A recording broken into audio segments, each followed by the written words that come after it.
Hola y bienvenidos a la clase del español.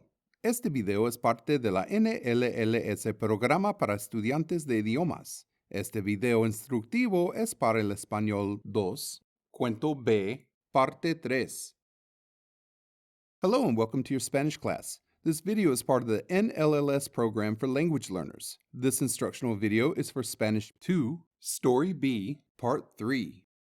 For this video, you'll need your classroom journal or notebook and something to write with. Feel free to stop, rewind, or fast forward as needed throughout this video. Empecemos. Today's story is titled El Viaje de Anita. This is part 3 of the story. Before we get into the story, let's take a look at our I can statements and our additional vocabulary that we'll be using. On the screen, you see our goals for this story section. These I can statements are the things you should be able to communicate by the end of the section. As you can see, they're broken up into 3 categories: novice mid, novice high, and intermediate low. These are called levels of proficiency. Proficiency is basically how well someone speaks a language. Understanding these levels of language proficiency and actively working to improve your level of comprehension helps you develop true language proficiency and improves the capacity to communicate and comprehend both the written and the spoken language. In other words, the more practice you put in and the more you use the language, the better you'll get, and the more you'll be able to communicate in the language. Pause the video and write your I can statements in your notebook or journal. Now let's take a look at some vocabulary. On the screen, you see some additional vocabulary words and expressions that we're going to be using and incorporating into our story. Don't worry about what they mean yet, we'll be coming back to them shortly. Pause the video and take a few minutes to copy your vocabulary down into your notebooks or journals. Now let's take a look at our story. And finally, here's your story for B3. Pause the video again and take a few minutes to copy this story into your notebook or journal. Now that you have your story written down in your notes, I'm going to read the story to you slowly. Focus on each word as I say them out loud, and pay attention to the way each word sounds. En la sala de embarque hice cola cuando mostré mi identificación a la auxiliar de vuelo. Hice cola otra vez para abordar el avión. Por fin estaba sentada en el avión. Estaba cansada de hacer cola. Now I'll read it again a little faster. After, I'll read it at a normal conversational speed. En la sala de embarque, hice cola cuando mostré mi identificación al auxiliar de vuelo. Hice cola otra vez para abordar el avión. Por fin estaba sentada en el avión. Estaba cansada de hacer cola. En la sala de embarque hice cola cuando mostré mi identificación al auxiliar de vuelo. Hice cola otra vez para abordar el avión. Por fin estaba sentada en el avión. Estaba cansada de hacer cola. This time I want you to read it along with me. As I say each sentence, repeat it out loud, making sure you're pronouncing the words as correctly as you can. En la sala de embarque, hice cola cuando mostré mi identificación a la auxiliar de vuelo. Hice cola otra vez para abordar el avión. Por fin estaba sentada en el avión. Estaba cansada de hacer cola. Rewind the video and do it again until you're comfortable with the words and how they sound. You can record yourself and play it back if you want to. Just work on your pronunciation. Now that you have the pronunciation down, let's start the lesson. You'll need to follow along with me, repeat when you need to, follow all the instructions and cues, and just have fun with it. Remember, you can always stop, pause, and rewind as much as you need to make sure you're understanding. Vamos. Anita begins by saying, En la sala de embarque, hice cola cuando mostré mi identificación a la auxiliar de vuelo. La sala de embarque is the departure lounge. And as we remember, hacer cola is to stand in line. So, en la sala de embarque, Anita hizo cola cuando mostró su identificación al auxiliar de vuelo. The verb mostrar is to show. So when she says, mostré mi identificación, I showed my identification a la auxiliar de vuelo, to the flight attendant. Auxiliar de vuelo has no specific gender, so to show gender, you'll use either a masculine or feminine article. Therefore, la auxiliar de vuelo is a female flight attendant, where el auxiliar de vuelo is a male flight attendant. For plural, you would say los auxiliares de vuelo or las auxiliares de vuelo. De vuelo would not change from singular to plural. So her statement, en la sala de embarque hice cola cuando mostré mi identificación al auxiliar de vuelo. In the departure lounge, I stood in line when I showed my identification to the flight attendant. Some questions could be, ¿Dónde hizo cola Anita? Where did Anita stand in line? Anita hizo cola en la sala de embarque. Anita stood in line in the departure lounge. ¿Qué hizo Anita en la sala de embarque? What did Anita do in the departure lounge? Anita hizo cola en la sala de embarque. Anita stood in line in the departure lounge. ¿Qué mostró Anita? What did Anita show? Anita mostró su identificación. Anita showed her identification. ¿Qué hizo Anita con su identificación? What did Anita do with her identification? Anita mostró su identificación al auxiliar de vuelo. She showed her identification to the flight attendant. ¿A quién mostró su identificación? Who did she show her identification to? Mostró su identificación al auxiliar de vuelo. She showed her identification to the flight attendant. ¿La auxiliar de vuelo era un hombre o una mujer? Was the flight attendant a man or a woman? La auxiliar de vuelo era una mujer. The flight attendant was a woman. If you use the verb mostrar in the present tense, it does have a spell change. So mostrar in the present tense would be muestro, I show. Muestras, you show. Muestra, he, she, or usted shows.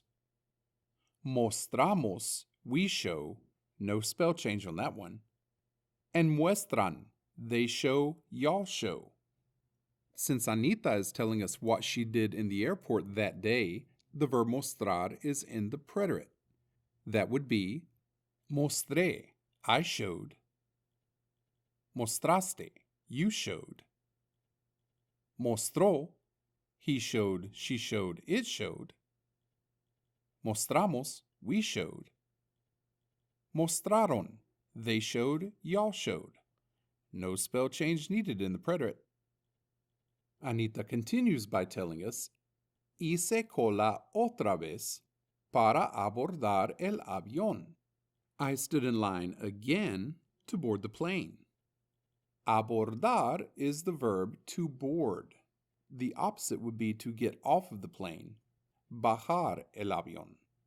Abordar el avión, to board the plane. Bajar el avión, to get off the plane. ¿Para qué hizo cola otra vez? What did she stand in line again for? Hizo cola otra vez para abordar el avión. She stood in line again to board the plane. ¿Hizo cola otra vez para bajar el avión o para abordar el avión? Hizo cola otra vez para abordar el avión. She finishes with the expression por fin, finally. Por fin estaba sentada en el avión. Finally, I was seated on the airplane. Estaba sentada is I was seated. Not sitting, but seated, a state of being. When you add ADO or IDO to the end of a verb and combine it with a linking verb, in this case the verb estar, you're creating a predicative adjective, which is a fancy way of saying the state that something is in. So in what state does Anita finally find herself in? Está sentada. She is seated en el avión. If she were male, let's say Antonio, I would say Antonio estaba sentado. If you're talking about more than one person, están sentados. If you're talking about more than one female, están sentadas. Let's ask a couple of questions. ¿Cómo se dice por fin en inglés? Se dice finally. Por fin, ¿dónde estaba sentada Anita? Finally, where was Anita seated? Por fin, Anita estaba sentada en el avión. Anita was finally seated on the airplane. ¿Dónde estaba sentada Anita? Where was Anita seated? Anita estaba sentada en el avión. Anita was seated on the plane. Anita estaba sentada en el autobús. No, Anita estaba sentada en el avión. As I mentioned earlier, the linking verb that we're using here is estar. So let's take a look at this verb and a few of its forms and see how we can use it to say how we're feeling and how we're doing. In el vocabulario, we see three forms of the verb estar. We have estar in the present tense, estar in the preterite tense, and estar in the imperfect tense. Present tense of estar, estoy, I am. Estás, you are you. Está, he is, she is, usted, or it is. Estamos, we are. Estáis, y'all are, in Spain. And están, y'all are or they are. Estar in the preterite tense. Remember, the preterite tense is the simple past tense. It's usually something that happened only once, for a very short duration, or at a very specific moment in the past. Estuve, I was. Estuviste, you were. Estuvo, he was, she was, it was, or usted was. Estuvimos, we were. Estuvisteis, y'all were, Spain. Estuvieron, y'all were, they were. The imperfect is the more complex past tense. Generally, it happened over a longer period of time, at an unspecified time in the past, or something that was habitual, that happened repeatedly in the past. This corresponds to the English would or used to. The forms of estar in the imperfect are estaba, I was. Estabas, you were. Estaba, he was, she was, it was, usted was. Estábamos, we were. Estabais, y'all were, in Spain. Estaban, they were, y'all were. Right now, we're going to be using these forms of estar as helper verbs. Look at expresiones con estar. These are conditions. When we link the following words with a form of estar, it describes how we are or how we were, the condition that something is in. Let's look at them. Bien, good. Mal, bad. Triste, sad. Feliz, happy. Contento, happy or content. Ocupado, busy. Preocupado, worried. Enojado, mad, angry. Avergonzado, embarrassed. Enfermo, sick. Asustado, frightened. Emocionado, emotional or excited. And furioso, furious. These are all adjectives, so remember, Most of them will have a feminine form. Here are a few examples of how to pair these with a form of the verb estar. Estoy bien. I am fine. Estuvo contento. He or she was happy. Estaba ocupado. I was busy. ¿Estás bien? Are you okay? No, estoy muy enojado. No, I am very angry. If you look at the next section, you see misceláneo.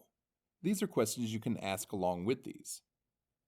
You already know ¿cómo estás? Is how are you? But ¿cómo estabas? Is how were you? That's in the past. You could answer ¿cómo estás? With Estoy bien. I'm good. Estoy muy ocupado hoy. I'm very busy today. Estoy triste. I'm sad. Estoy enfermo. I'm sick. Estoy furioso. I am furious. You can answer ¿cómo estabas? With Estaba muy contento. I was very happy, content. Estaba enojado. I was angry. I was mad. Estaba tan vergonzado. I was so embarrassed. Estaba muy emocionado. I was very excited. Below that, we have ¿cómo te sientes? And ¿cómo te sentía? ¿Cómo te sientes? Is how are you feeling? ¿Cómo te sentías? Is how were you feeling? They come from the verb sentirse, which is reflexive. So you could use these along with these expresiones con estar to have Me siento bien. I feel good. Me siento mal. I feel bad. Me siento feliz. I feel happy. In the past tense, that could be Me sentía contento. I felt content. Me sentía ocupado. I felt busy. Me sentía preocupado. I felt worried. Me sentía enojado. I felt angry.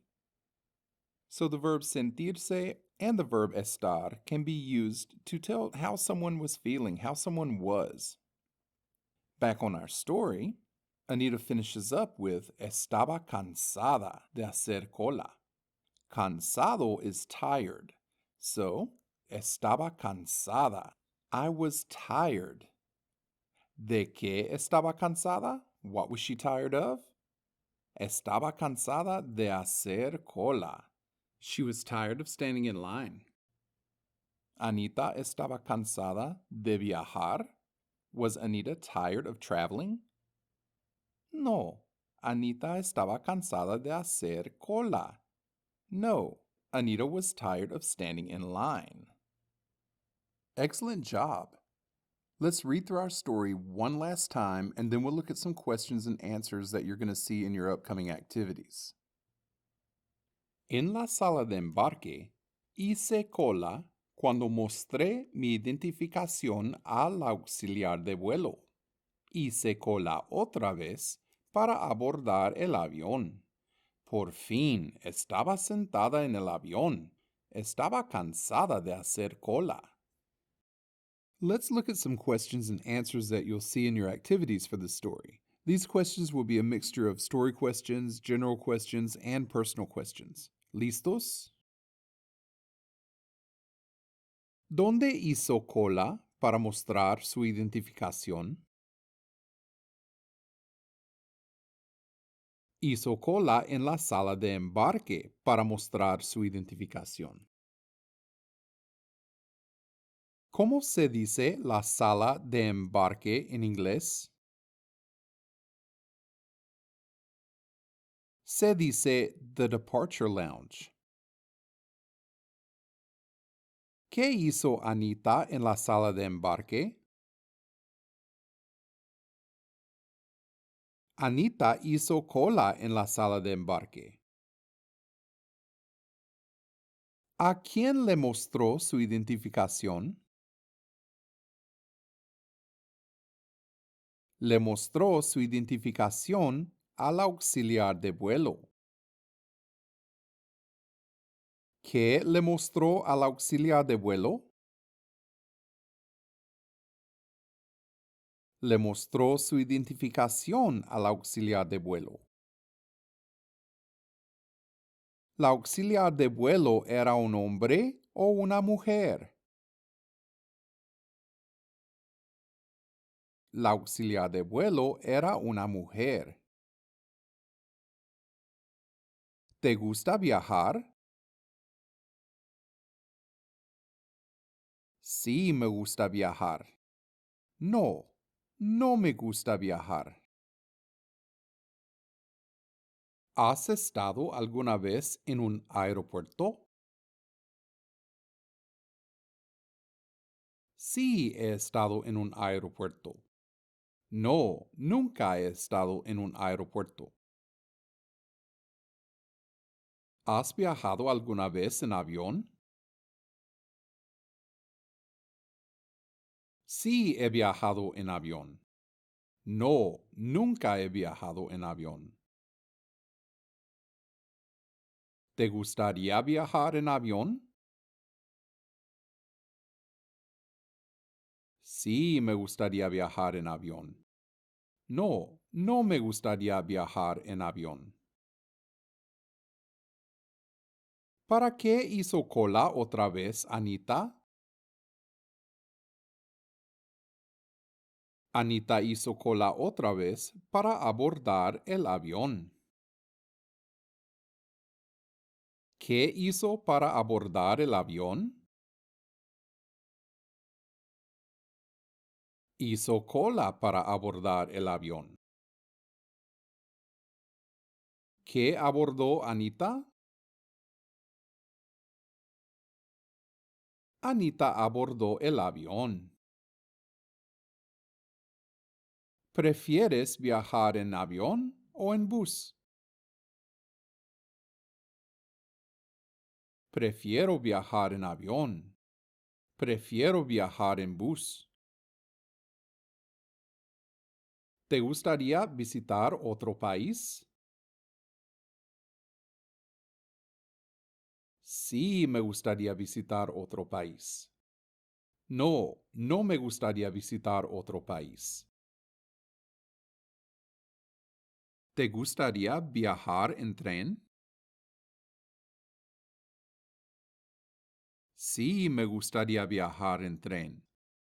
No, no me gustaría viajar en tren.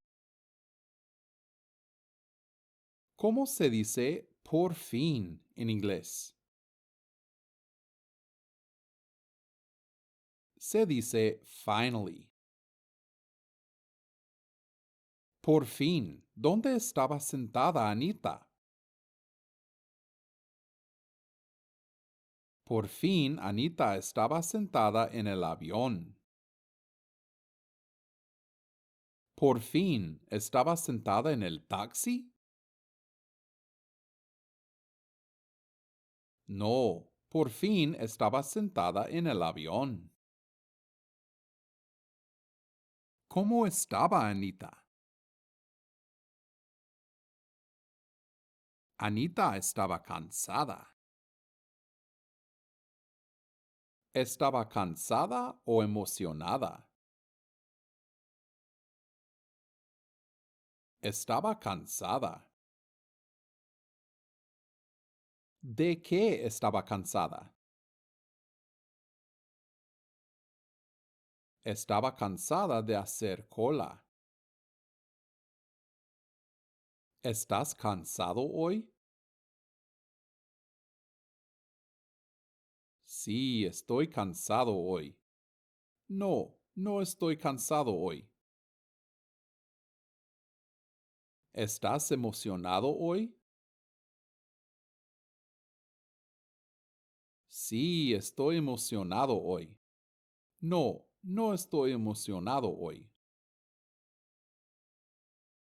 ¿Estás nervioso cuando haces un viaje? Sí, estoy nervioso cuando hago un viaje. No, no estoy nervioso cuando hago un viaje. Again, make sure you go back and review all of these questions and answers until you feel comfortable with them and are ready to move forward. Now it's quiz time!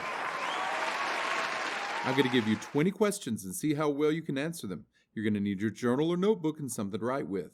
They'll go by quickly, so pause and rewind as needed so you can write them down. Do your best and, of course, no cheating!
Bien hecho! We'll see you back again soon for your next lesson. Hasta luego!